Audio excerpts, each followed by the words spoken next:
রাজধানীর মুগদায় অবৈধ ভবন উচ্ছেদে অভিযান চালাচ্ছে রাজউক ও ঢাকা উত্তর সিটি কর্পোরেশন। এ নিয়ে আরও জানাতে যুক্ত হচ্ছেন আমাদের সহকর্মী আরিফুর রহমান। আরিফ, অভিযান নিয়ে বিস্তারিত জানাবেন।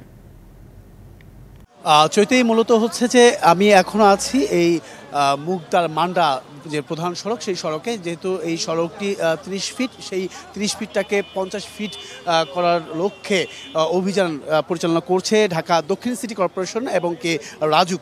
এই যৌথ উদ্যোগে তারা দুপুর 2টা থেকে তারা এই অভিযানে নেমেছে। আমি যদি দেখাতে চাই যে এই এই মুগদার যে প্রধান সড়কটি, সেটা প্রায় আধা কিলোমিটার জুড়ে যে ধরনের ভবনগুলো রয়েছিল, অবৈধ ভবনগুলো, সেই ভবনগুলো কিন্তু ভেঙে ফেলা হয়েছে।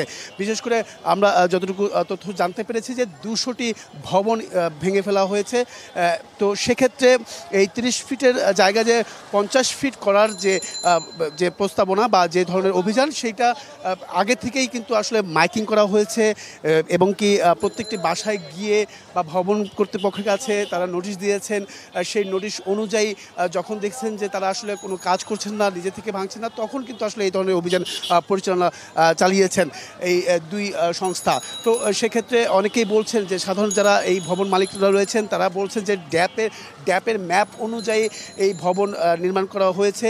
তবে এই দাবিটা কিন্তু সাধারণ যে ভবন মালিকরা রয়েছেন তারা করছেন। আর এই পাশাপাশি সংশ্লিষ্ট যারা আছেন, কর্তৃপক্ষ যারা আছেন, তারা বলছেন যে ড্যাপ ম্যাপ অনুযায়ী এই ধরনের কোনো ভবন নির্মাণ করা বা যে প্রস্তাব, সেটা কিন্তু দেওয়া হয়নি। তো এইখানে অনেক লোকজন, তারা ভবন মালিকরা, তারা এসে বিভিন্ন ধরনের আসলে দাবি করছেন। আপনি একটু বলবেন যে কি আপনার কেন ভেঙে ফেলা হলো?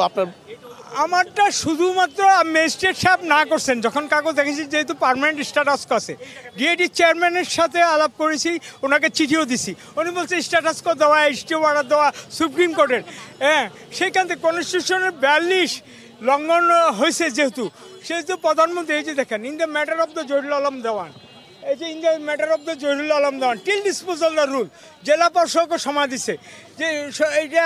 আপনাদের কি নোটিশ দেয়নি আগে? না, আমার কোনো নোটিশ দেয়নি, একটা নোটিশও দেয়নি।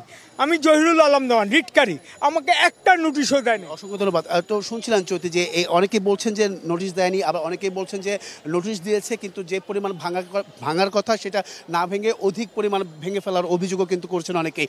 তো এই পুরো রাস্তাটি যে 200টি ভবন রয়েছে আশেপাশে, সড়কের আশেপাশে যে 200টি ভবন রয়েছে, পুরো 200টি ভবনই কিন্তু আসলে ভেঙে ফেলা হয়েছে। পর্যায়ক্রমে যে নির্বাহী ম্যাজিস্ট্রেট রয়েছেন ঢাকা দক্ষিণ সিটি কর্পোরেশনের, তিনি জানিয়েছেন যে পর্যায়ক্রমে এই ধরনের অবৈধ স্থাপনা ভেঙে ফেলা হবে বা পরিচালনা করা হবে। এই ছিল চৈতি, এখান থেকে সবশেষ। চৈতি। আরিফ, ধন্যবাদ আপনাকে।